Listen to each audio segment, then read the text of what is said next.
चलो, हाँ भाई, हेडिंग डालिए बेटा, heat of hydrogenation. Heat of hydrogenation.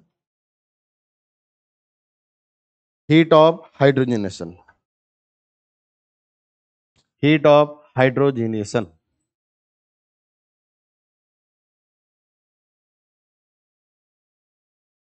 Heat of hydrogenation. पहले समझ लो क्या होता है, उसके बाद अपन पॉइंट वाइज इसके ऊपर डिस्कस करेंगे। सर, हीट ऑफ हाइड्रोजनेशन को अपन HOH भी बोलते हैं। क्या बोलते हैं बेटा? सर, हीट ऑफ हाइड्रोजनेशन होता क्या है? मान लो अपन किसी भी एल्किन का हाइड्रोजनेशन करवाते हैं। क्या करवाते हैं? उस दौरान अपने पास पाई बॉन्ड कन्वर्ट होता है सिग्मा बॉन्ड। पाई बॉन्ड किस में कन्वर्ट होता है? Sigma bond. और उस समय जो एनर्जी रिलीज होती है, उस एनर्जी को अपन क्या बोलते हैं? Heat of hydrogenation. तो लिखो, energy released during energy released during energy released during hydrogenation of hydrogenation of 1 mole alkene, hydrogenation of 1 mole alkene is called heat of hydrogenation, is called heat of hydrogenation, is called heat of hydrogenation। देखो भाई, ये अपने पास alkene है, alkene के बारे में सभी जानते हैं। इसका अपने को हाइड्रोजनेशन करवाना। क्या करवाना बेटा? अब आगे बताऊंगा। हाइड्रोजनेशन सीधा कभी नहीं होता है, ये हमेशा सिन एडिशन के फॉर्म में होता है, और इसके लिए भी कैटलिस्ट चाहिए। फिलहाल अपन ये समझ रहे हैं कि भाई हीट ऑफ हाइड्रोजनेशन होता क्या है। ठीक है, तो हमने कहा जैसे ही हाइड्रोजनेशन करवाया तो अपने पास जो पाई बॉन्ड था वो टूट गया किस में भाई? सिग्मा में। और कितने सिग्मा बॉन्ड बनाए भाई? 2। कितने? 2। तो अपने को पता है कि अपने पास जो पाई बॉन्ड टूटकर सिग्मा बॉन्ड में कन्वर्ट हुआ है, यहाँ कौन सा बॉन्ड टूटा बेटा? Pi bond. ये कौन सा बॉन्ड था? Pi bond. ये पाई बॉन्ड टूटकर कितने सिग्मा फॉर्मेशन किया बेटा? 2। पहला सिग्मा और ये दूसरा सिग्मा। इस दौरान जो भी अपने पास डेल्टा H था वो कुछ ना कुछ रिलीज हुआ है, और रिलीज हुआ इसका मतलब हमारे पास क्या होगा बेटा? नेगेटिव। तो दूसरा पॉइंट आप स्टार लगा के लिख सकते हो, heat of hydrogenation is always heat of hydrogenation is always exothermic process। exothermic process। exothermic process is exothermic process। हो गया। चलो, अब अपन यहां एग्जांपल लेते हैं दो, फर्स्ट ए और सेकंड बी। मान लो अपने पास ये ए है और ये अपने पास बी है। ठीक है, और इसका मैं यदि हाइड्रोजनेशन करूं H2 के साथ, और इसका हाइड्रोजनेशन कराऊं H2 के साथ, तो यहां जो प्रोडक्ट बनने वाला है वो दोनों में सेम प्रोडक्ट बनने वाला है। तो सर, अपन कैसा पता करेंगे कि हीट ऑफ हाइड्रोजनेशन ज्यादा किसकी है? बहुत ध्यान से सुनना। यहां तो पाई बॉन्ड भी क्या आ गए? इक्वल आ गए। पाई बॉन्ड क्या आ गए भाई? इक्वल। देखो इसमें कितना पाई बॉन्ड है? एक पाई बॉन्ड। और इसमें भी कितना बेटा? एक पाई बॉन्ड। अब ध्यान से सुनिए,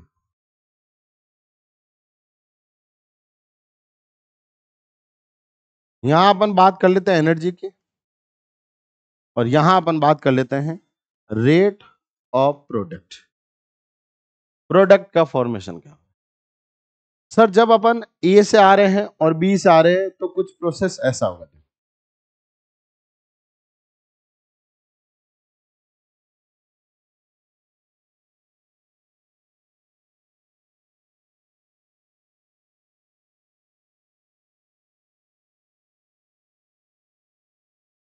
यहां जो दोनों हैं वो फाइनली क्या बना रहे बेटा? प्रोडक्ट। क्या बना रहे? प्रोडक्ट।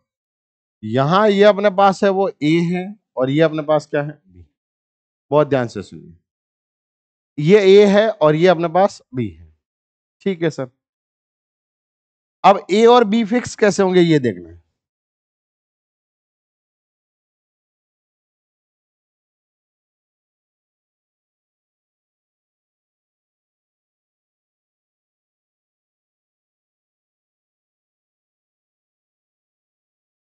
जब अपन बात करते हैं बी की, तो सर इसमें अपने पास ओनली कितने एल्पाइच है सर? 2 एल्पाइच। कितने हैं? 2 एल्पाइच। सर यहां बात करें तो टोटल एल्पाइच कितने? 6 एल्पाइच। स्टेबिलिटी ज्यादा किसकी होगी भाई? अपने पास एक है। किससे ज्यादा होगी? बी से। इसका मतलब ये हुआ सर, जिसकी स्टेबिलिटी ज्यादा होगी उसकी एनर्जी क्या होगी? कम। ठीक है सर। एनर्जी कम किसकी होनी चाहिए? आप इसके अकॉर्डिंग देखो, जिसकी स्टेबिलिटी ज्यादा होगी उसकी एनर्जी क्या होगी अपने पास? कम। तो स्टेबिलिटी एक ही ज्यादा है, तो एनर्जी कम किसकी होगी भाई अपने पास? एक। किसकी होगी बेटा? एक। ये थोड़ा ध्यान रखें सर। इसका मतलब यहां पर क्या गया? ए, और यहां पर क्या गया बेटा? बी। यहां जो डिफरेंस है उसको अपन बोल सकते हैं डेल्टा एच ए। ये डेल्टा एच ए का डिफरेंस है सर। यदि अपन डिफरेंस बी का बात करें तो ये डिफरेंस होगा delta H B. Delta H B. कोई दिक्कत? ठीक है सर। ये तो पता चल गया सर, जितनी अपने पास एनर्जी ज्यादा होगी उतनी ही जो स्टेबिलिटी होगी वो क्या होगी भाई? कम। ठीक है सर। यदि अपन बात करें हीट ऑफ हाइड्रोजनेशन, क्या बेटा? हीट ऑफ हाइड्रोजनेशन, तो सर जितने पाई बॉन्ड ज्यादा है उतनी हीट ऑफ हाइड्रोजनेशन ज्यादा होगी। मतलब directly proportional to number of pi bonds. Number of pi bond. आप पहले चेक करोगे कि भाई कंपाउंड में अपने पास पाई बॉन्ड कितने, जितने उसके पाई बॉन्ड ज्यादा होंगे उसकी अपने पास क्या होगी भाई? हीट ऑफ हाइड्रोजनेशन ज्यादा होगी। कैसे भाई? एक एग्जांपल लेते हैं, इधर देखो। मान लो आपके पास ये आ गया, ठीक है। कितना पाई है भाई? एक पाई। कितना है? एक पाई। हाँ भाई, इसमें कितने पाई है? दो। यदि अपन हीट ऑफ हाइड्रोजनेशन की बात करें ज्यादा किसकी होगी? सेकंड। मतलब सर ये तो फिक्स हो गया, जितने पाई बॉन्ड ज्यादा होंगे हीट ऑफ हाइड्रोजनेशन उतनी ही ज्यादा होगी। और हीट ऑफ हाइड्रोजनेशन एक एक्सोथर्मिक प्रोसेस है, यहां से पता चल रहा है सर। प्रोडक्ट माइनस का रिएक्टेंट करेंगे तो ये जो एंथैल्पी का चेंज आने वाला वो नेगेटिव आने वाला, क्योंकि ये लोअर एनर्जी है, माइनस का हायर एनर्जी करेंगे तो नेगेटिव आएगा, और नेगेटिव आने पर हमेशा एक्सोथर्मिक। ठीक है सर। मान लो एग्जांपल आपको दे दिया ऐसे,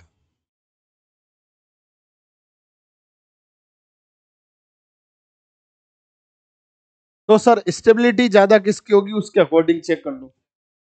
सर स्टेबिलिटी ज्यादा किसकी?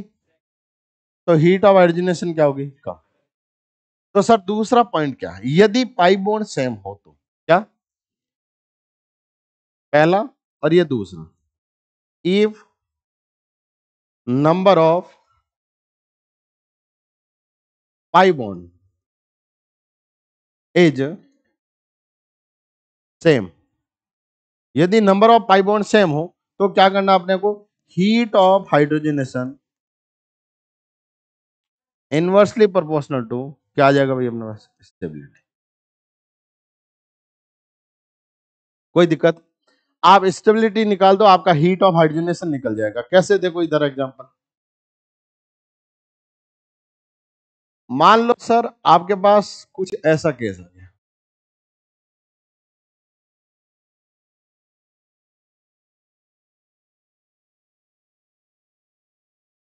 ऐसा आ गया। कोई दिक्कत? सर सबसे पहले देखते हैं ये कैसा है बेटा? Non aromatic. ये भी कैसा है? Non aromatic. ठीक है सर। केस हो गया सेम। सर यहां देखते हैं क्या हुआ बेटा? क्रॉस। तो ये क्रॉस कॉन्जुगेशन होगा, आपके कहने का मतलब। खड़े हो जाओ। अरे खड़े तो हो जाओ। तो फिर चिल्लाया मत करो, नहीं आता है तो। हाँ, यहां देखो अपने पास रेजोनेंस होगा बेटा, आया ना? और यहां अपने पास कोई रेजोनेंस, कोई दिक्कत? जितना रेजोनेंस होगा उतनी स्टेबिलिटी ज्यादा होगी। और स्टेबिलिटी जितनी ज्यादा होगी हीट ऑफ हाइड्रोजनेशन क्या हो जाएगी? सिंपल से वर्डों में समझे, हीट ऑफ हाइड्रोजनेशन स्टेबिलिटी का ऑपोजिट प्रोसेस है या ऑपोजिट फिनोमिना है। आप स्टेबिलिटी निकाल दो, आपका हीट ऑफ हाइड्रोजनेशन है। सर इसमें बताइए,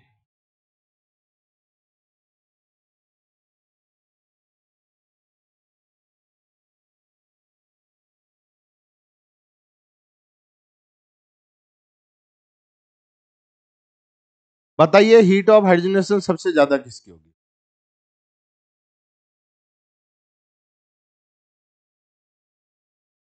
पहले वाले की। किसकी होगी? पहले वाले की। उसके बाद 2 1 3। सर सबसे पहला प्रोसीजर देखते हैं number of pi bonds. Sir pi bond कितने हैं? अरे पाई बॉन्ड कितने हैं?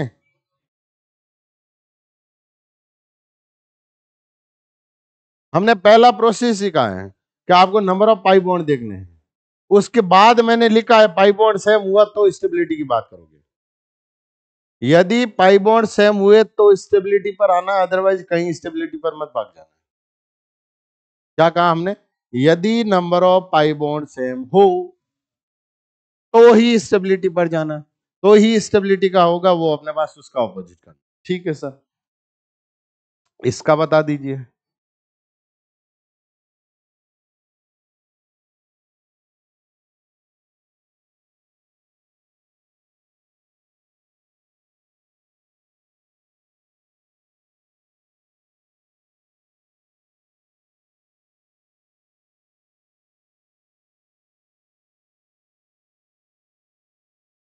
हाँ भाई,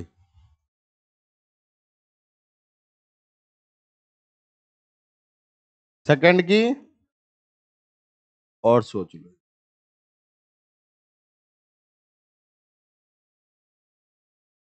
हाँ भाई, चलो इसका रेजोनेंस करवाएं देखें। यहां होगा, ये इधर जाएगा और यहां चार्ज कैसा, तो दोनों की क्या होगी एनर्जी? कोई दिक्कत? ठीक है सर, आगे बढ़ते हैं, ध्यान से सुनिएगा। जिसको आता है ज्यादा वही आंसर देगा। जिनको लगता है कि सर हम जेई एडवांस 11th के साथ ही फोड़ सकते हैं, उनसे ही पूछेंगे अपन। और वैसे दे नहीं सकते 11th के साथ, फिर भी उनकी उम्मीदों को पूरा कर देंगे। चलो बताइए भाई, हीट ऑफ हाइड्रोजनेशन ज्यादा किसकी?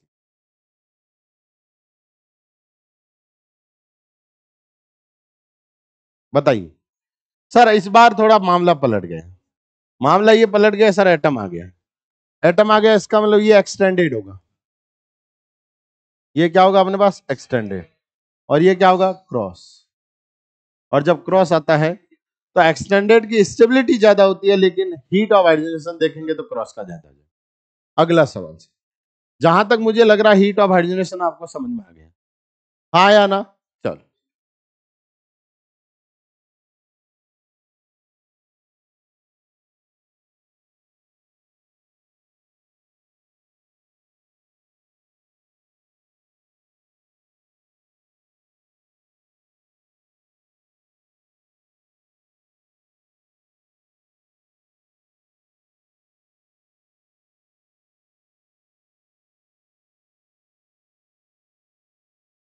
हाँ भाई, बताइए हीट ऑफ हाइड्रोजनेशन किसकी ज्यादा है? सब में एक एक पाई बॉन्ड देखो। सर पहले अपन काम करते स्टेबिलिटी का ऑर्डर लिख देते। किसका ऑर्डर लिख देते बड़ा? सर स्टेबिलिटी का ऑर्डर देखो, सब में पाई बॉन्ड कितने हैं? एक। मतलब number of pi bond same हो तो किस में आएंगे? स्टेबिलिटी में। स्टेबिलिटी का ऑर्डर लेके सर सबसे ज्यादा किसका होगा? 1 2 3 4 5 6 7। 7 की स्टेबिलिटी सबसे ज्यादा। उसके बाद किसका होगा भाई अपने पास? 6। उसके बाद अब देख लो, सिस और ट्रांस में स्टेबिलिटी ज्यादा किसकी होती है? अच्छा, उसके बाद ये है, ये लो भाई। उसके बाद 3, उसके बाद 4, उसके बाद 2, उसके बाद तो सर हीट ऑफ हाइड्रोजनेशन क्या होगी अपने पास? 1 2 4 3 5 6 और 7। कोई दिक्कत? ये अपने पास हो गया। मतलब सबसे पहले आपको एक ही काम करना है, और वो आपको काम करना है वो सिर्फ और सिर्फ क्या देखना है? Number of pi bond. जितना पाई बॉन्ड ज्यादा, हीट ऑफ हाइड्रोजनेशन ज्यादा। और यदि number of pi bond same आ गए तो आप किस पे जाओगे? आंसर दे दो, कभी गलत नहीं होगा। पाई बॉन्ड सेम है तो आगे बढ़ोगे, otherwise number of pi bond से ही आंसर देना है, ये ध्यान रखना। क्या ये हीट ऑफ हाइड्रोजनेशन समझ में आ गया? अरे अब तो कर लोगे। चलो अब बात करते हैं सर हीट ऑफ कंबशन की। किसकी बात करते हैं भाई?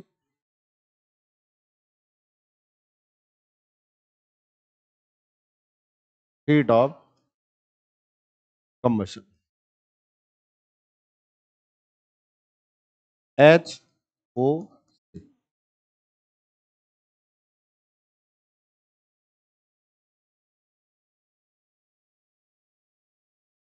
क्या होता है भाई? इसमें भी एनर्जी रिलीज होगी। जब अपन कंबशन करवाएंगे तो अपन कहेंगे energy released during combustion of, क्या बेटा? Combustion of 1 mole hydrocarbon. यदि 1 मोल हाइड्रोकार्बन का कंबशन करवाएं तो वो हीट ऑफ कंबशन कहलाएगा, और वो अपने पास क्या होगा भाई? एनर्जी रिलीज करेगा। और एनर्जी रिलीज करेगा इसका मतलब इससे कैसा हो गया भाई अपने पास? एक्सोथर्मिक प्रोसेस हो। कैसा हो गया? Exothermic process. आपको वो एनर्जी देके पूछ लेगा, जितनी एनर्जी ज्यादा होगा एक्सोथर्मिक प्रोसेस अच्छा होगा, मतलब हीट ऑफ कंबशन अच्छा होगा। ये ध्यान रखना। मतलब सर अपने पास एनर्जी रिलीज ज्यादा होनी चाहिए तो हीट ऑफ कंबशन भी ज्यादा होनी। सर हीट ऑफ कंबशन कैसे निकालते हैं? सबसे पहले अपन दिमाग लगाते हैं हीट ऑफ कंबशन में नंबर ऑफ कार्बन एटम का। इधर इधर बेटा इधर। नंबर 1 पहला रूल क्या लगाना? हीट ऑफ कंबशन हमेशा डायरेक्टली प्रोपोर्शनल होगा नंबर ऑफ कार्बन एटम। क्या? Heat of combustion is directly proportional to number of carbon atom. सबसे पहले आपको चेक करना नंबर ऑफ कार्बन एटम। जितने नंबर ऑफ कार्बन एटम ज्यादा उसका हीट ऑफ कंबशन भी ज्यादा। दूसरा सर, यदि ये फेल हो जाए तो आपको लिखना है heat of combustion is inversely proportional to stability. कोई दिक्कत? आपको स्टेबिलिटी दिखाना है। स्टेबिलिटी से आए या अपने पास लिख दो एंगल स्ट्रेंथ से। किससे? Angle strength. कोई दिक्कत? ठीक है सर, अच्छी बात ही है। तो यहां अपने पास कुछ इस तरह से करना है। और यदि अपने पास आ जाए ब्रांचिंग, तो ब्रांचिंग भी स्टेबिलिटी के डायरेक्टली प्रोपोर्शनल होगी, तो इसके इनवर्सली प्रोपोर्शनल हो जाएगी। ठीक है, कुछ एग्जांपल करते हैं। देखो इधर क्वेश्चन ये है, compare heat of combustion in following compounds.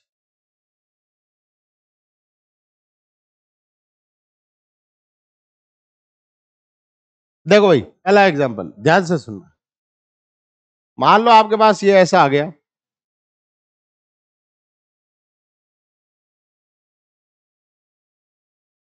तो बताइए हीट ऑफ कंबशन ज्यादा किसका होगा? सिंपल सी बात है sir, number of carbon atom देखेंगे। नंबर ऑफ कार्बन एटम किस में ज्यादा भाई? देखो यहां अपन बात करते हैं, यहां कितने कार्बन? 2 कार्बन। यहां कितने रे? 3 कार्बन। यहां कितने बेटा? 4 कार्बन। यहां कितने कार्बन? 5 कार्बन। कोई दिक्कत? ठीक है सर, दूसरा सवाल, CH3 C triple bond CCH3 और CH3 C triple bond CH, heat of combustion ज्यादा किसका होगा? हाँ भाई, अरे किसका होगा? पहले का होगा। चलो नंबर 3, इधर देखना भाई,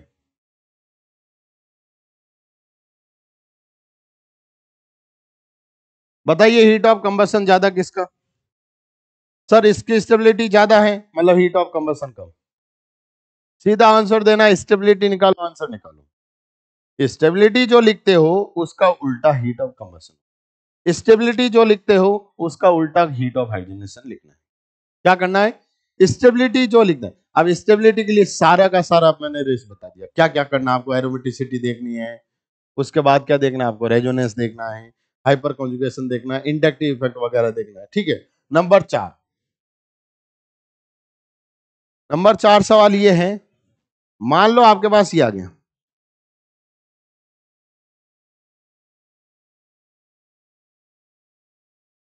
तो हीट ऑफ कंबशन ज्यादा किसका होगा? स्टेबिलिटी एरोमेटिसिटी की ज्यादा होगी, मतलब अपने हीट ऑफ कंबशन क्या होगा? ज्यादा। अगला सवाल,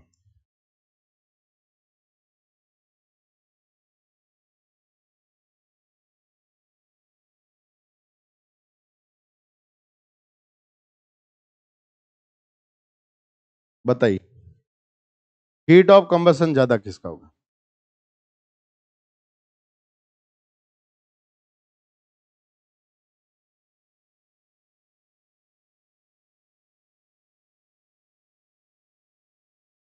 हाँ भाई,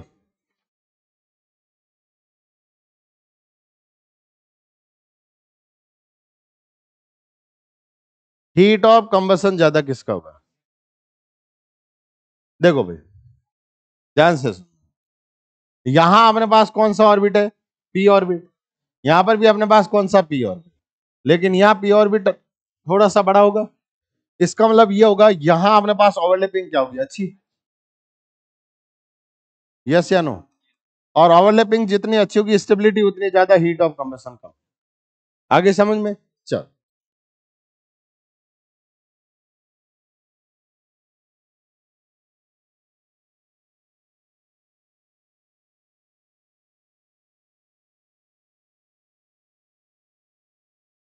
बताइए हीट ऑफ कंबशन ज्यादा किसकी होगी?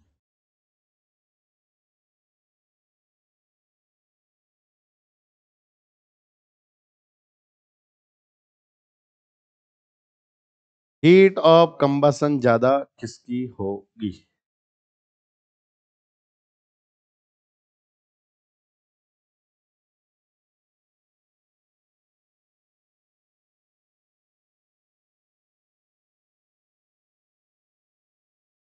हाँ भाई साहब, सेकंड वाले की क्यों?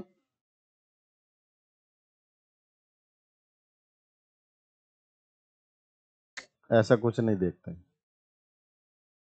और कोई?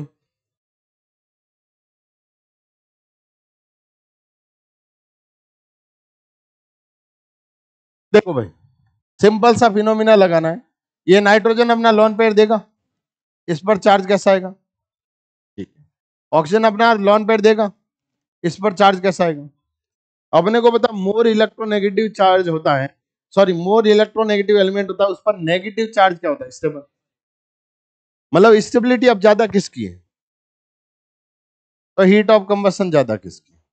ऐसा है भाई, जो नाइट्रोजन है उस पर पॉजिटिव चार्ज स्टेबल हो गया है कंपेयर देन ऑक्सीजन। तो ऑक्सीजन पर अपने पास अनस्टेबल हो गया, इसका मतलब हीट ऑफ कंबशन क्या होगी? ज्यादा। अगला सवाल,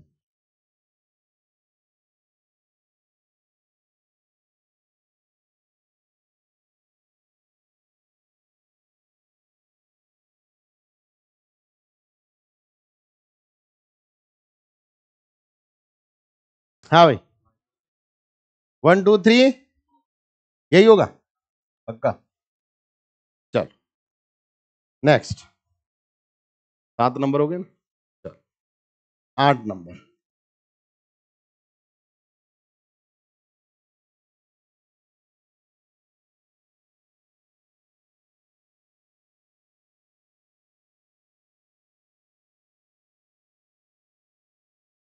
बताइए भाई, हीट ऑफ कंबशन ज्यादा किसकी होगी?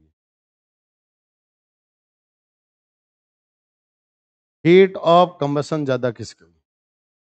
सर पहला क्या है? अरे पहला कहां डांसिंग रेजन है? ये एरोमेटिक होगा। ये कैसा होगा बेटा? Anti aromatic. और ये तो सर स्टेबिलिटी का ऑर्डर क्या होगा? इधर देख लो एक बार। स्टेबिलिटी, स्टेबिलिटी फर्स्ट की ज्यादा, फिर किसकी बेटा? थर्ड, उसके बाद सेकंड। तो सर हीट ऑफ क्या देखना? कंबशन। हीट ऑफ कंबशन किसका? सेकंड, फिर थर्ड, फिर फर्स्ट। कोई दिक्कत? अरे बोलो यस या नो। चलो मान लो सर आपके पास ऐसा आ गया, इधर देखना।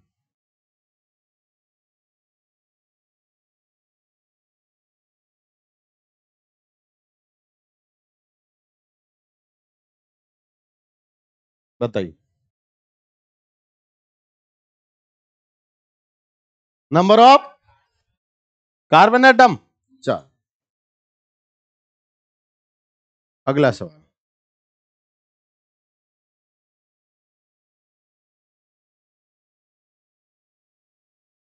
ठीक है,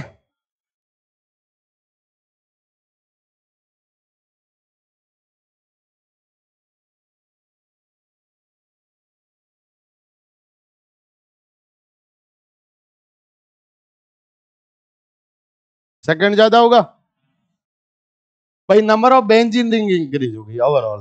तो number of benzene ring increase, इसका मतलब नंबर ऑफ कार्बन एटम ज्यादा होगी। चल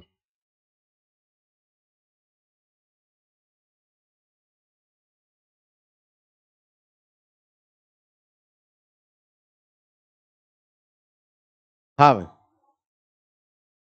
हीट ऑफ कंबशन ज्यादा किसकी होगी? सेकंड, यस या नो? चल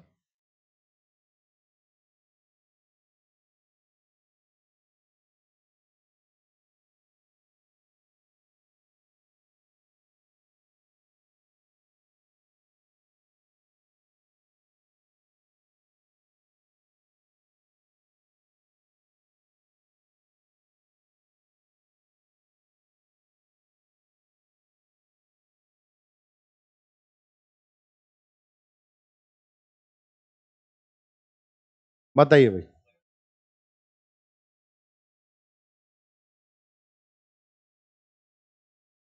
देखो सर, यहां कुछ लिखा हुआ है, एंगल स्ट्रेन क्या होगा? ज्यादा। तो हीट ऑफ कंबशन भी क्या होगा? तो एंगल स्ट्रेन ज्यादा किसमें है भाई? इसमें कितना है? 60 डिग्री, मतलब 49 डिग्री का एंगल स्ट्रेन आ गया, है ना? तो एंगल स्ट्रेन क्या हुआ? ज्यादा। ज्यादा हुआ तो हीट ऑफ कंबशन क्या होगा? आगे समझ। एंगल स्ट्रेन जितना ज्यादा होगा, हीट ऑफ कंबशन भी उतना क्या होगा? ज्यादा।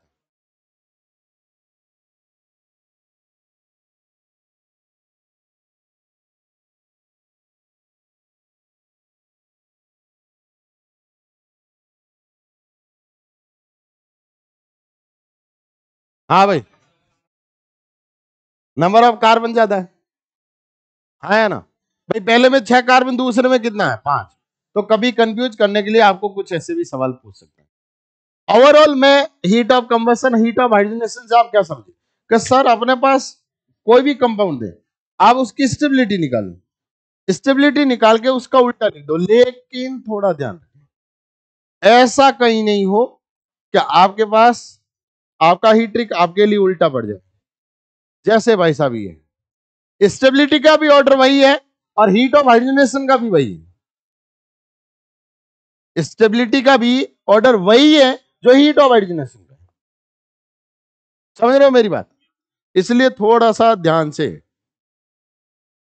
अपने को ये पॉइंट ध्यान रखना है। ठीक है भाई? तो ये फाइनली हीट ऑफ हाइड्रोजनेशन और हीट ऑफ कंबशन खत्म हो गए। जो आपको सबसे ज्यादा डर लगता था, कोई ऐसा डरने वाली बात नहीं है। आपके पास स्टेबिलिटी आनी चाहिए। सबसे पहला पॉइंट लगाना है, हीट ऑफ हाइड्रोजनेशन में क्या लगाना है? Number of pi bond. और heat of combustion number of carbon atom. जैसे मान लो आपको ऐसा दे दिया भाई, CX और HY दे दिया, सही बात। तो यहां से अपन जो भी O2 लेंगे तो अपन क्या कहेंगे भाई, x मोल तो क्या आएगा CO2 और प्लस का y/2 क्या आएगा बेटा H2। तो यहां कितना आ जाएगा 2x प्लस का y/4 O2। कोई दिक्कत, इतना O2 चाहिए और इतना O2 चाहिए, तो ओवरऑल इसके लिए जो डेल्टा H होगा, डेल्टा H कंबसन होगा, वो अपने पास क्या होगा, नेगेटिव होगा। आगे समझे, और डेल्टा H कंबसन होगा, इसका मतलब ये एक्सोथर्मिक प्रोसेस है। कैसा है, एक्सोथर्मिक प्रोसेस है।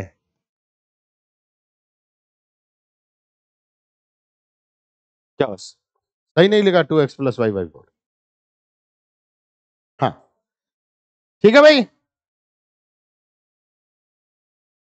देख लो आप एक बार, x प्लस, तो ये लो x प्लस y, ठीक है। अरे अब तो सही है।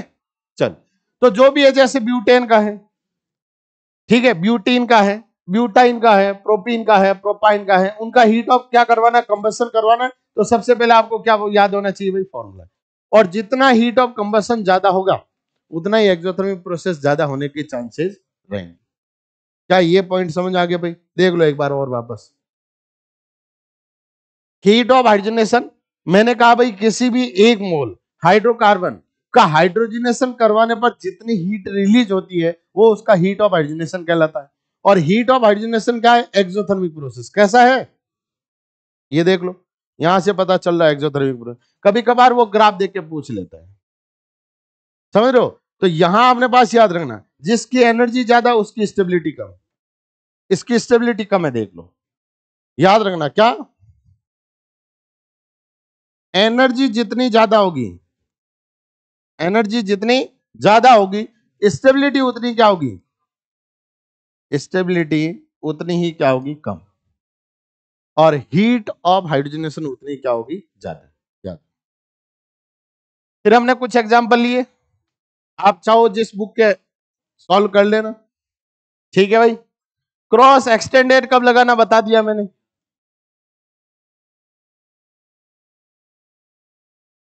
ठीक है, ठीक है। अरे हाँ यार, चल अब आते हैं अपन रेजोनेटिंग एनर्जी। क्या था बेटा, last and final topic, resonating energy, RE। Sir resonating energy क्या होता है, ध्यान से सुनिए। मान लो अपने पास मोस्ट स्टेबल रेजोनेटिंग स्ट्रक्चर आती है एक तो, और एक आती है रेजोनेंस हाइब्रिड स्ट्रक्चर। क्या था, एक तो मोस्ट स्टेबल रेजोनेटिंग स्ट्रक्चर और एक आता है रेजोनेंस हाइब्रिड स्ट्रक्चर। उन दोनों के बीच में जो एनर्जी का गैप होता है, उस एनर्जी को ही क्या बोलते हैं। तो ओवरऑल डेफिनेशन क्या लिखेंगे बोलो,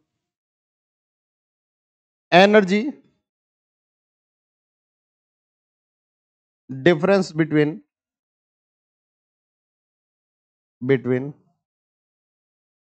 मोस्ट स्टेबल रेजोनेटिंग स्ट्रक्चर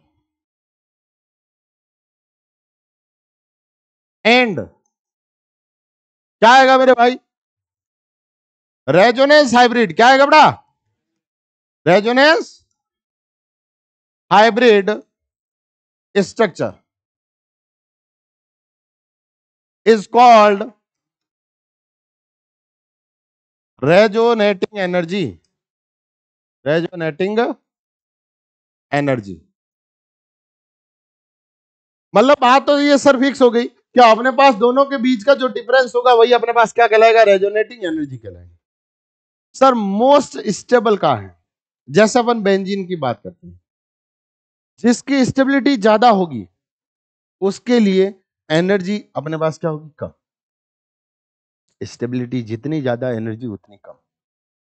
बोलो हाँ है ना।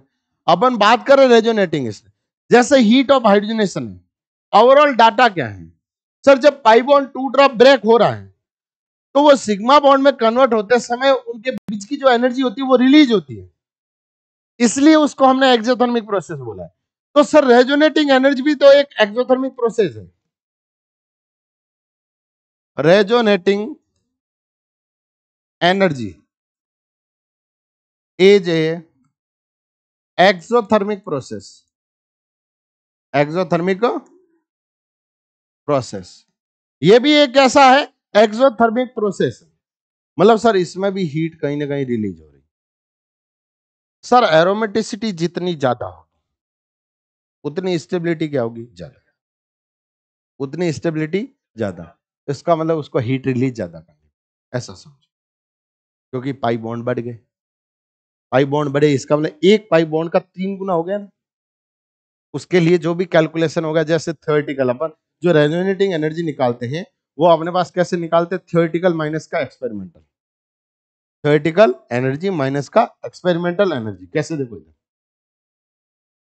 कभी भी रेजोनेटिंग एनर्जी की बात करता हूं, किसकी बात करता हूं, तो डायरेक्टली प्रोपोर्शनल टू होगी हमेशा स्टेबिलिटी की। अरे आवाज नहीं बेटा, डायरेक्टली प्रोपोर्शनल टू होगी हमेशा स्टेबिलिटी की। या अपन इसको बोल सकते हैं एक्सटेंट ऑफ रेजोनेंस। क्या, extent of resonance.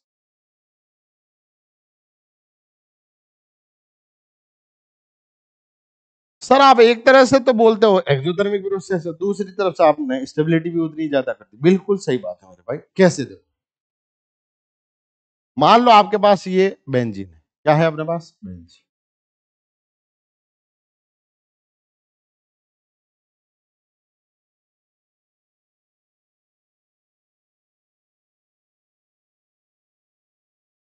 Most stable होगा, बोलो यस या नो। और यहां अपने पास आ गया ये बेंजीन, जो अपन बोलेंगे रेजोनेंस हाइब्रिड है। क्या है, ये है मोस्ट कॉन्ट्रीब्यूटिंग रेजोनेटिंग स्ट्रक्चर। क्या बोल दिया मैंने, मोस्ट कॉन्ट्रीब्यूटिंग रेजोनेटिंग स्ट्रक्चर या मोस्ट स्टेबल रेजोनेटिंग स्ट्रक्चर। इसको अपन बोलते बेटा रेजोनेंस हाइब्रिड स्ट्रक्चर। कोई दिक्कत, ठीक है सर। इसकी जो भी एनर्जी रही होगी और इसकी जो भी एनर्जी रही होगी, इन दोनों के बीच का अपन गैप निकालना।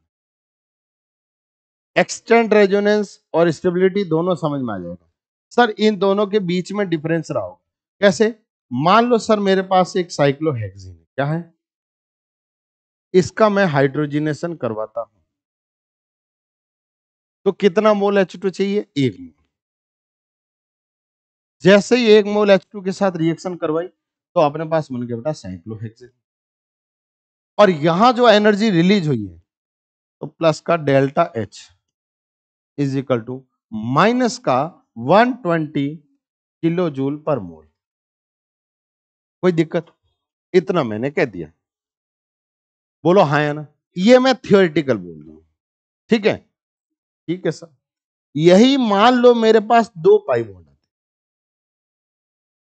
कितना आगे, 2 पाई। सर कितने मोल H2 चाहिए, हाँ या ना। तो सर यहां भी तो अपने पास क्या बनता है, साइक्लोहेक्सेन। यहां से सुनते जाना, यहां पर भी साइक्लोहेक्सेन बनता, लेकिन जो एनर्जी रिलीज होती इसका 2 टाइम्स होती। Delta H is equal to minus का 2 × 120 किलो जूल पर मोल, आया ना, ठीक है। ये थियोरिटिकल है। एक पाई बॉन्ड को तोड़ने पर इतनी एनर्जी रिलीज हुई, तो 2 पाई बॉन्ड को तोड़ने पर इतनी होगी। सर 3 पाई बॉन्ड तोड़िए जरा,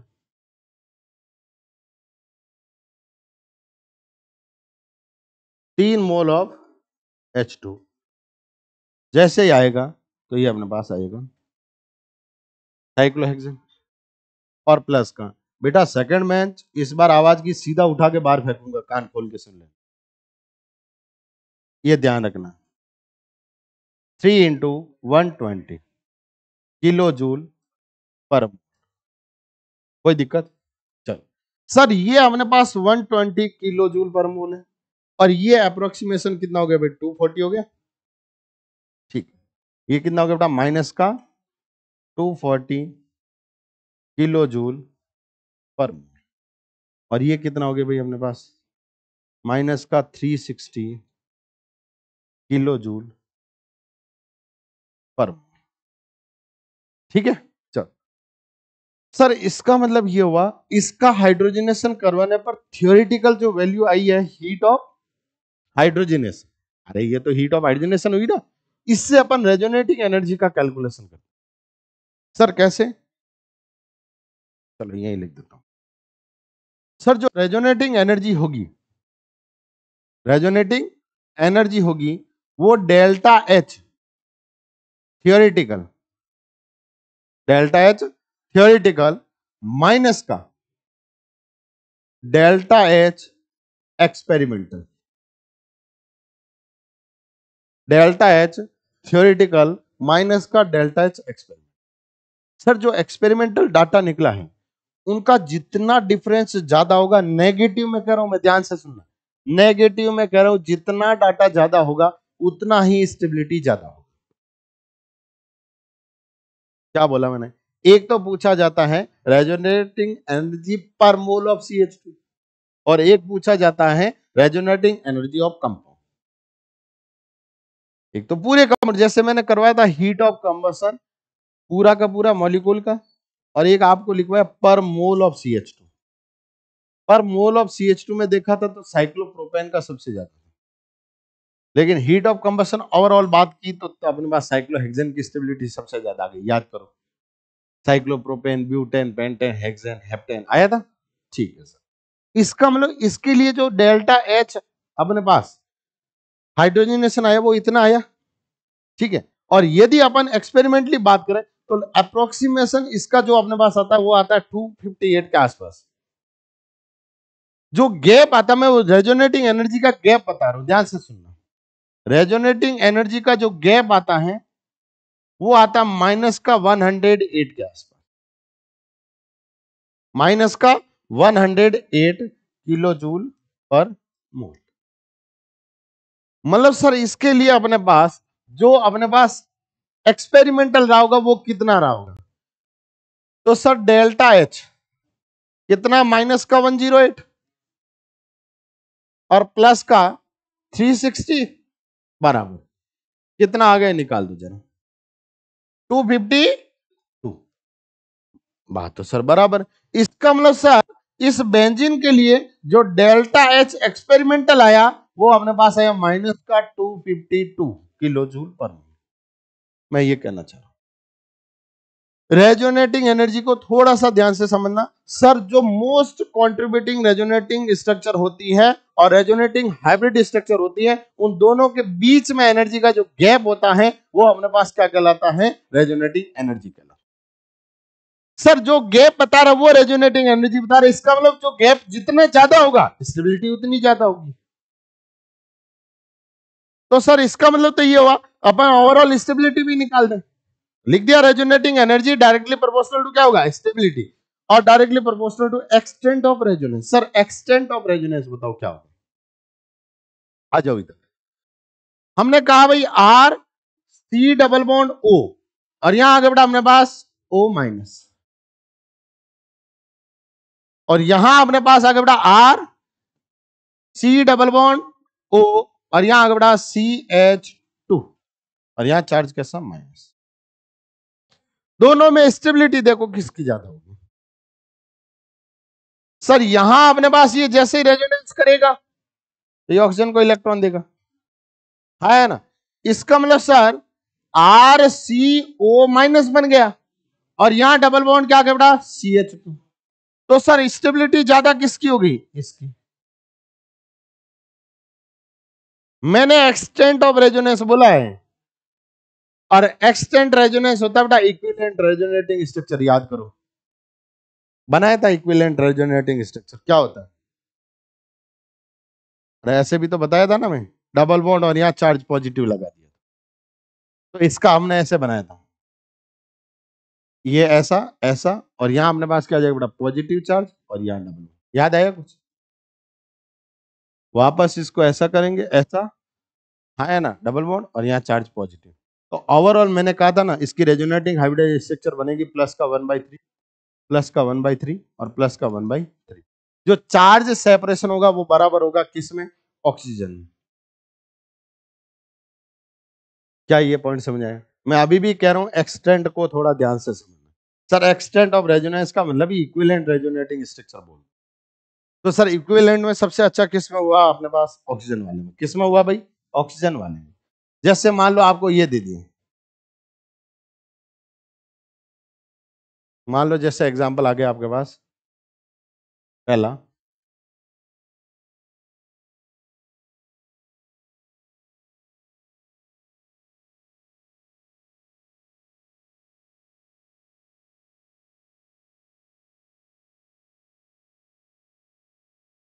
बताइए रेजोनेटिंग एनर्जी ज्यादा किसकी? रेजोनेटिंग एनर्जी ज्यादा किसकी?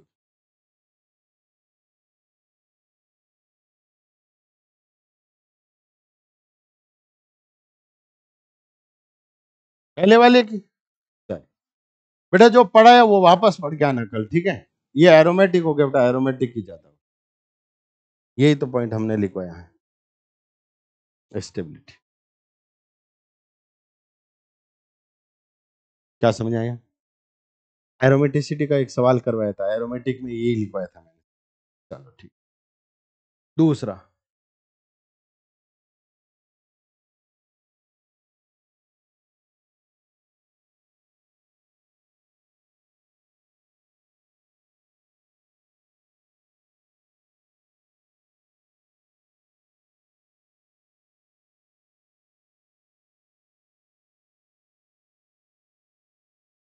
स्टेबिलिटी ज्यादा किसकी होगी? फर्स्ट वाले की।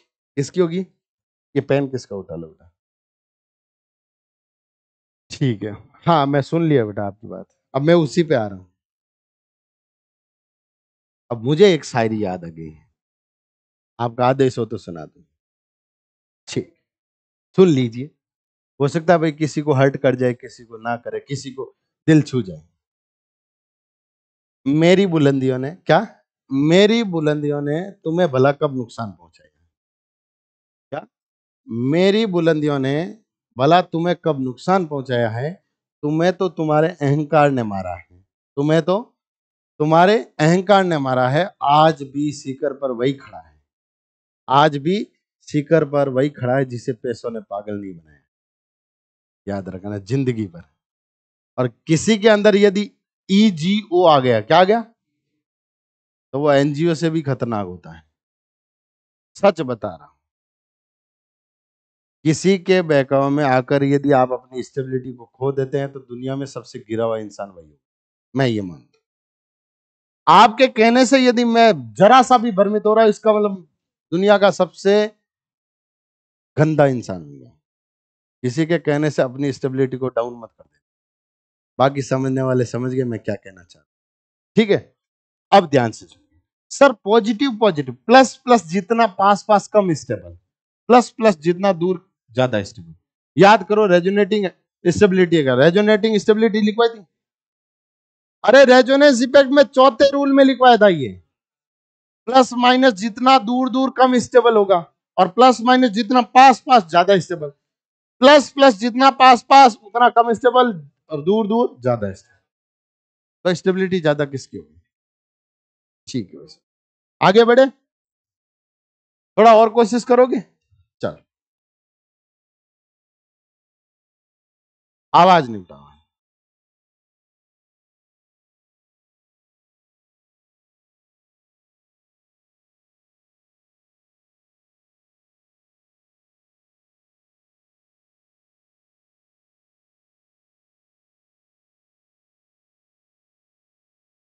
बताइए किसकी होगी भाई? मैं अभी भी कह रहा हूं ना, मैं जो बोली है ना वो दो लाइन, वो किसके लिए बोली है समझ जाओ। अभी तो एक दो सवाल गलत होने लगे हैं, और जिस दिन पूरी ऑर्गेनिक गलत होने लगे ना उस दिन मिलूंगा कि बेटा कैसा हाल है। इसलिए कह रहा हूं थोड़ा सब्र रखो। तुम्हारे सवालों के भी जवाब देंगे, लेकिन तुम्हारे लिए सवालों के पहाड़ नहीं बन जाए, बस वही बात है। नंबर 4, अब बता दोगे? छोटे छोटे सवाल है यार। चलो,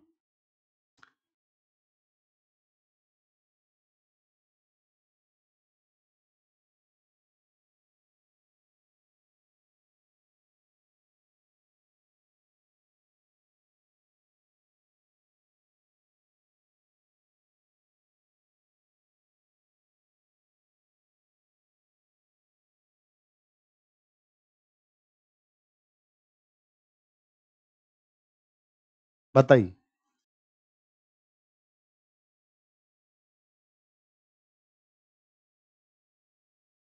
फर्स्ट, देखो भाई, ये इधर जाएगा प्लस, ये इधर जाएगा और ये इधर जाएगा, ये इधर जाएगा, कोई दिक्कत? प्लस प्लस पास पास, सही है ना? चलो आगे बढ़े।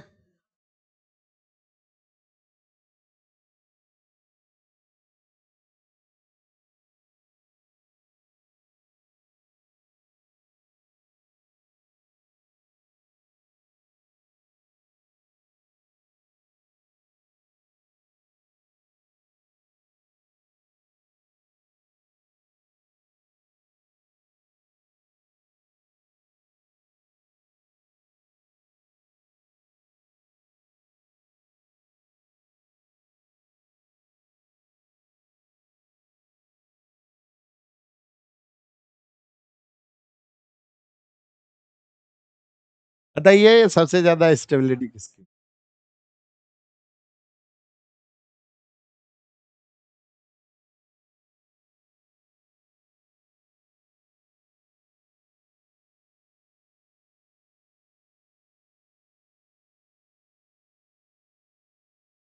आराम से सोच लो, 2 मिनट का और समय देते हैं।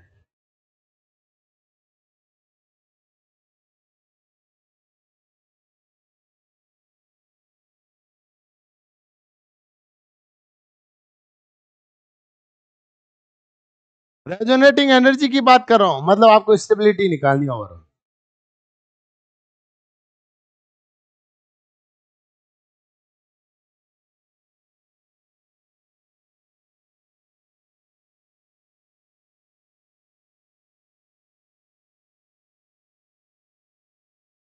पहला, पहला कम है। अब ऐसा क्यों है, ध्यान से सुनिए, बहुत इंपॉर्टेंट सवाल है ये। इसको बोलते हैं बेटा मेटाजाइलिन, क्या बोलते हैं? मेटाजाइलिन। और इसको बोलते हैं पैराजाइलिन। सर ऐसा क्यों हुआ, जरा सोचिए। जब अपने पास CH3 था तो प्लस का एम इफेक्ट रिप्रेजेंट करता था, आई थिंक। तुम्हें याद है नहीं है, मुझे नहीं पता। जब प्लस एम देगा तो बेंजीन पर नेगेटिव चार्ज आएगा। नेगेटिव चार्ज कहां कहां रोता फिरेगा, ये देखो, और तो और पैरा पे, मेटा पे नहीं घूमेगा। जहां माइनस आया कार्बेनाइन के लिए प्लस आई, गंदी बात है। माइनस आई कैसी बात है, अच्छी बात। इसलिए यहाँ प्लस आई दूर हो जाएगा, यहाँ प्लस आई पास हो जाएगा, इसलिए स्टेबिलिटी कम हो जाएगी। ये सबसे अच्छा सवाल पूछा मैंने। कहा मेरे भाई, हाँ मैं समझा रहा हूं, यहाँ नेगेटिव चार्ज आएगा घूमते घूमते, ये तो बोलते हो। चलो नेगेटिव के पास कौन बेटा, प्लस आई बेटा है, ठीक है। यहाँ नेगेटिव के पास प्लस आई बेटा है, तो गंदी बात किसके लिए है? तो स्टेबिलिटी क्या होगी?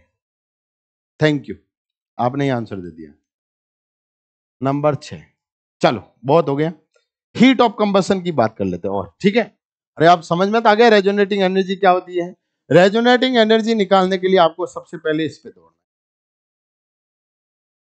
आगे से एक्सटेंट रेजोनेंस आपको समझ आ गया, इक्विवेलेंट वाला। और भी दौड़ना है तो याद रखना, एरोमेटिक, उसके बाद नॉन एरोमेटिक, उसके बाद एंटी एरोमेटिक, ये आपको पता चल गया होगा, ठीक है। मतलब ओवरऑल स्टेबिलिटी की ही बात है। रेजोनेटिंग एनर्जी एक तरह से एक्सोथर्मिक प्रोसेस है, लेकिन अपन स्टेबिलिटी निकालना है उससे ही करना है। क्वेश्चन ये है बेटा, compare HOC, heat of combustion. आपको हीट ऑफ कंबसन कंपेयर करना, आवाज नहीं उठानी।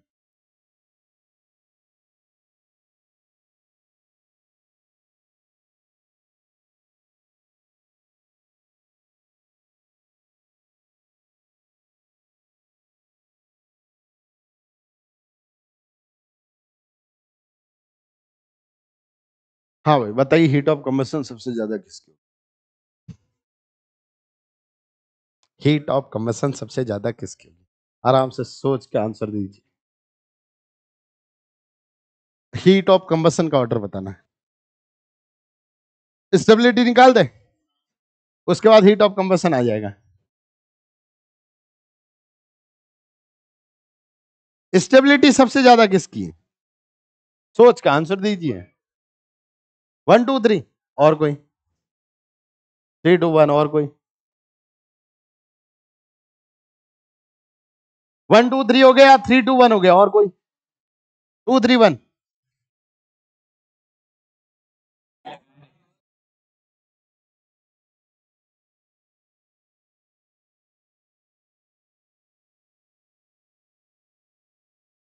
सर ऐसा क्यों? ये 6 मेंबर्ड है, ये 5 मेंबर्ड है, और ये 4 मेंबर्ड है, तो सर हीट ऑफ कंबशन क्या होगा? आपने स्टेबिलिटी बोला है बेटा। हो गया भाई? अरे बोलो यस या नो, क्या आगे बढ़ा जाए? आपको हीट ऑफ कंबशन कंपेयर करवाना आ गया? चलो अगला सवाल।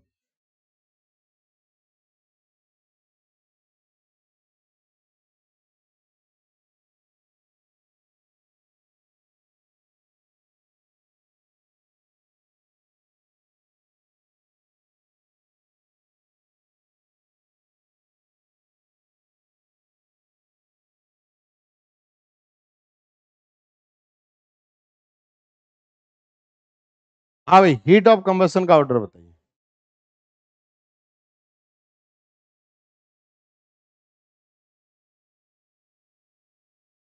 हीट ऑफ कंबशन का ऑर्डर बताइए क्या?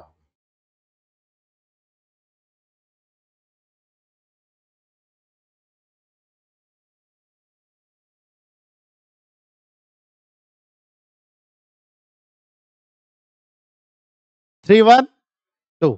क्या हीट ऑफ कंबशन बता रहे हो ना?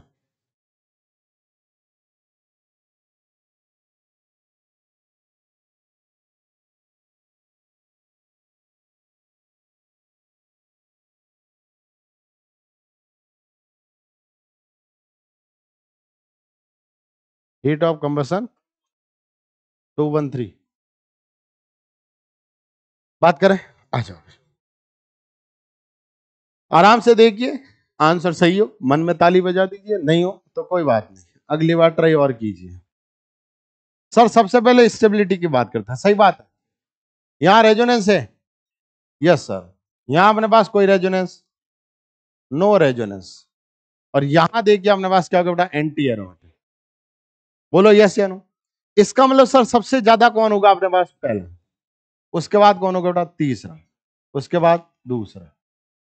तो सर हीट ऑफ कंबशन ज्यादा किसका होगा?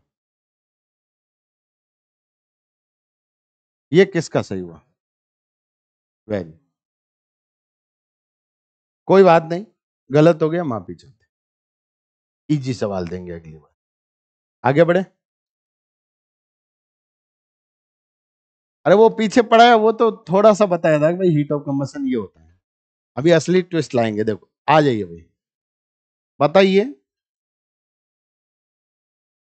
ऐसे सवाल मिले कहीं आपको? आज ढूंढोगे घर जाके तो मिल जाएंगे।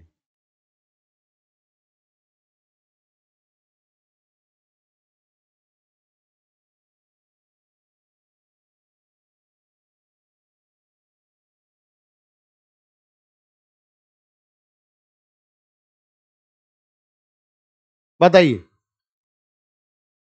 हीट ऑफ कंबशन ज्यादा किसका होगा?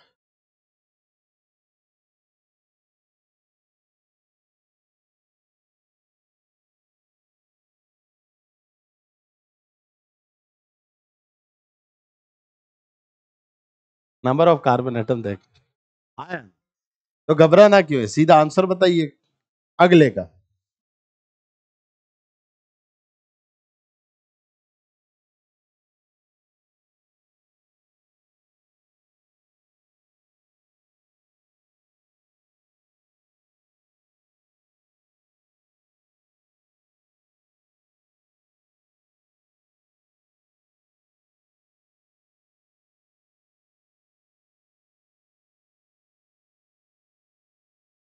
Heat of combustion,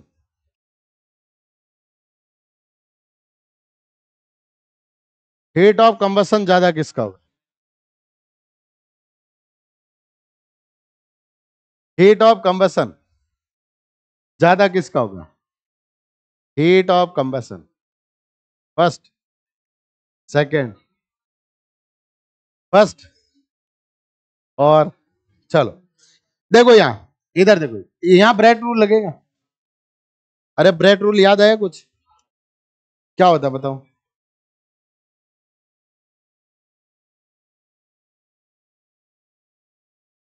bread rule होता है ब्रिज हेड कार्बन कभी भी प्लेनेटी में नहीं आता, कुछ भी हालत हो जाए। तो सर यहाँ नंबर ऑफ कार्बन इंक्रीज होगा, थोड़ा प्लेनेटी बनने का चांसेस रहेगा, और प्लेनेट चांसेस होगा, स्टेबिलिटी ज्यादा हो रही है, स्टेबिलिटी ज्यादा हो रही, हीट ऑफ कंबशन। कोई दिक्कत? आगे बढ़े, चलो बहुत ध्यान से सुनिएगा। क्या हुआ भाई? नंबर ऑफ कार्बन एटम ज्यादा होंगे तो प्लेनेटी आने के चांसेस ज्यादा होते हैं, ये सवाल मैंने पहले भी करवाए हैं।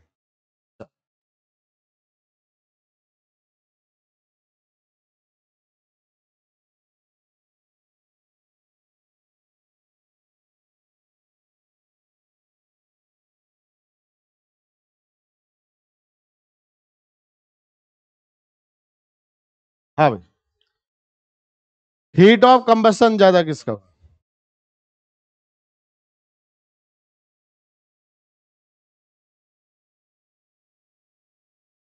हाँ भाई, हीट ऑफ कंबशन। सर सबसे पहले हीट ऑफ कंबशन का लिख दें, फर्स्ट ज्यादा होगा किससे, सेकंड से? चलो रेजोनेटिंग एनर्जी का भी ऑर्डर बता दो। ठीक है, हीट ऑफ हाइड्रोजनेशन बता दो। हाँ, heat of hydrogenation. Sir stability वाला ही तो है, फर्स्ट। कोई दिक्कत? अरे बोलो यस या नो। अगला सवाल, लास्ट सवाल।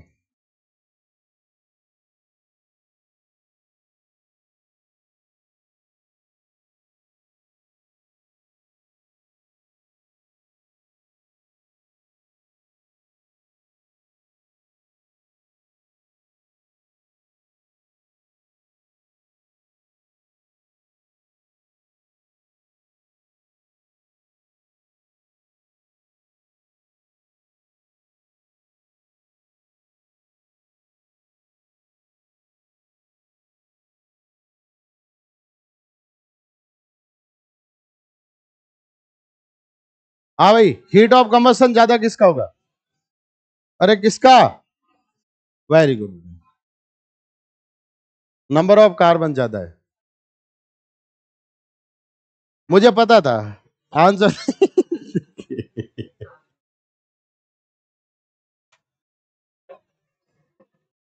ये ऑर्गेनिक है, आपके कभी भी मजे ले सकती है। आप एग्जाम में जाते हो, मुझे पता है आपकी स्पीड बहुत तेज होती है। तुरंत देखा नहीं, पहला नॉन एरोमेटिक, दूसरा एरोमेटिक, तुरंत आंसर सेकंड देते। स्टेबिलिटी पे चले गए आप, नंबर ऑफ कार्बन को छोड़कर।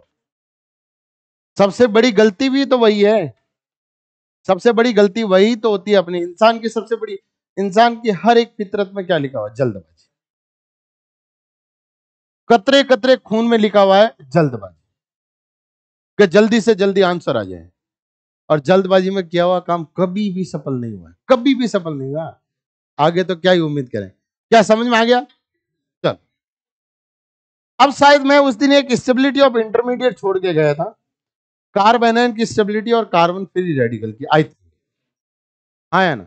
तो पहले उसको कंप्लीट कर लेते हैं, उसके बाद वो नोट करना, ठीक है? तो सर छोटे से टॉपिक है,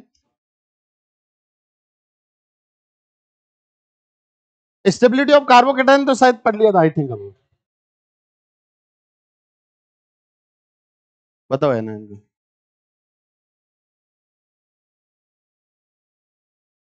कहाँ है ना इनका है?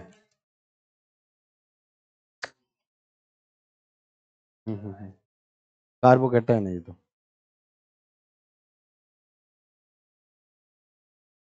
हाँ करवा दिया carbon.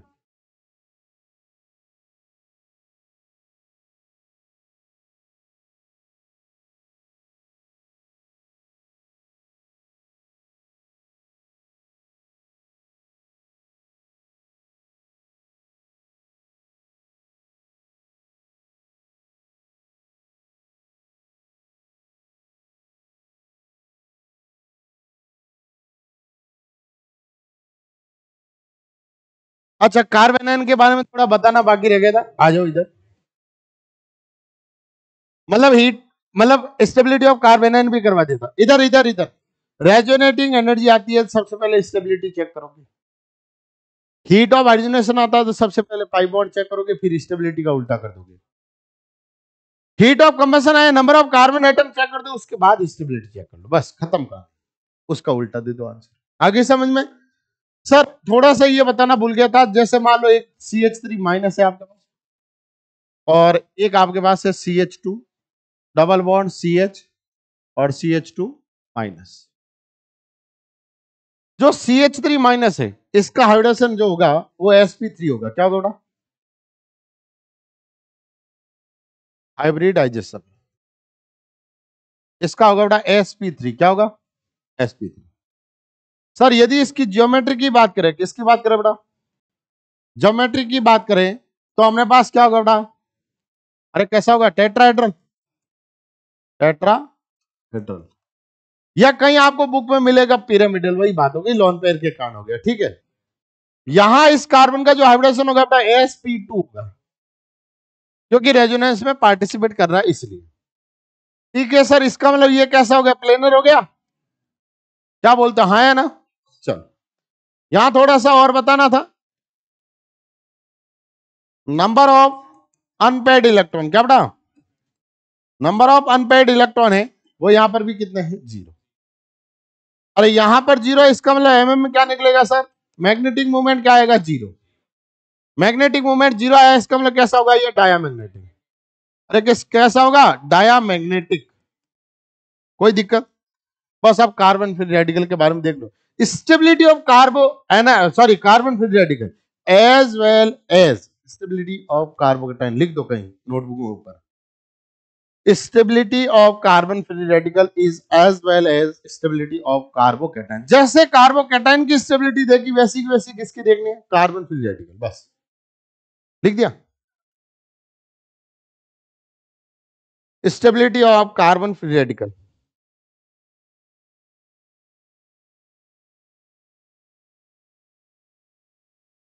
As well as stability of carbocation, carbocation के जैसा का जैसा। ठीक है, अब कार्बन फ्री रेडिकल के बारे में बात कर लेता हूं मैं। जैसे मान लो CH3 और फ्री रेडिकल आ गए तो इसकी बात कर ले। सर हाइब्रिडाइजेशन क्या होगा बताइए जल्दी से? अरे हाइब्रिडाइजेशन क्या होगा अब बताओ? हाइब्रिडाइजेशन बताइए क्या होगा? ज्योमेट्री कैसी होगी बेटा? टेट्राहेड्रल। अरे बोलो यस या नो? हाँ भाई, बताओ बताओ बताओ। हाँ, उसके बाद देखो मैग्नेटिक मूवमेंट कितना आएगा रे? √n cosec n प्लस का 2। बोलो यस या नो? कितना आएगा? √3। इसका मतलब ये कैसा होता है? पैरामैग्नेटिक। बस इतना ही बताना था, बाकी आप समझदार हो ही हो। ठीक है, खत्म। अरे बोलो हाँ या ना? स्टेबिलिटी देखनी है तो कार्बोकेटाइन की देखी वैसी की वैसी इसकी स्टेबिलिटी देखनी है। पहले इसको छाप लो, उसके बाद वो छाप लो जल्दी से। कार्बेनाइन छाप लो जल्दी से, उसके बाद हीट ऑफ कंबशन वगैरह देख लेना। ठीक है भाई, एक टॉपिक बचा है टॉटोमेरिज्म इफेक्ट, जिसमें मैंने टॉटोमेरिज्म के कुछ केस करवा दिए। 1-3 सिस्टम करवा दिया, 1-5 सिस्टम करवा दिया। सिर्फ और सिर्फ रिएक्शन करवानी है। फिर भी एक बार शुरू से रिवाइज कर दूंगा, ठीक है? अरे आवाज नहीं भाई।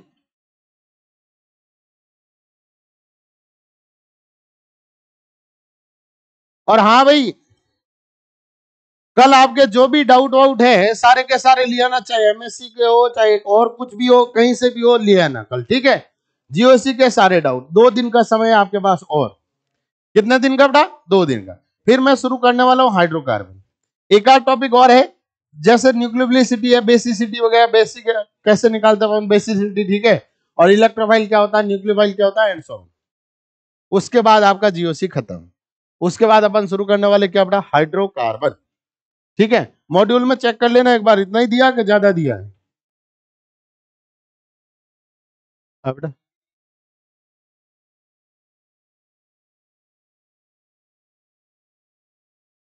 अच्छी बात, होना भी चाहिए। हो गया?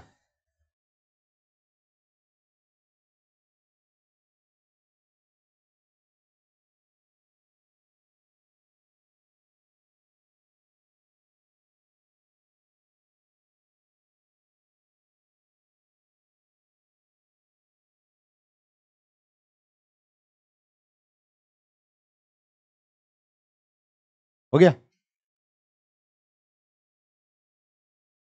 हाँ लाओ डीपीपी।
अरे आवाज नहीं भाई, देखो इधर।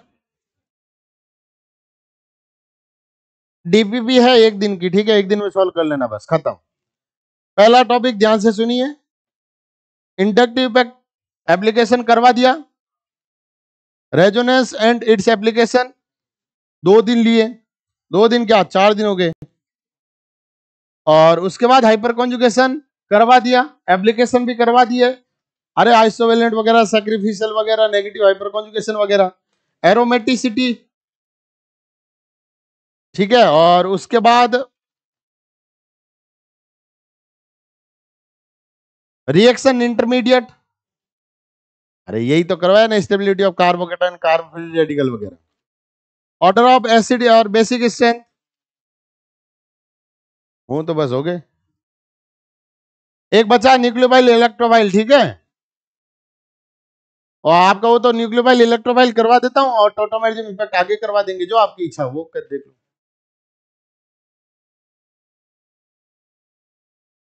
क्योंकि जैसे ही टोटोमेरिज्म इफेक्ट होगा मैं आपसे पूछना शुरू करूंगा पूरा का पूरा जीओसी, इसलिए पहले से ही तैयार हो जाओ।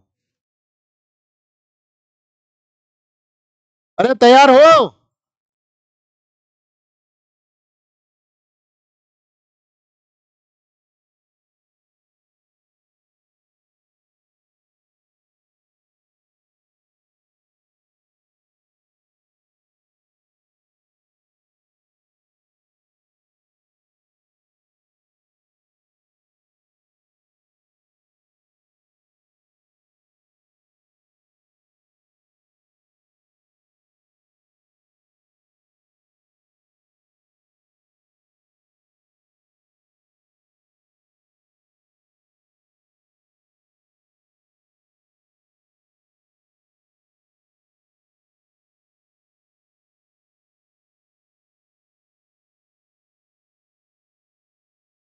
आगे बढ़ो। अरे आवाज नहीं।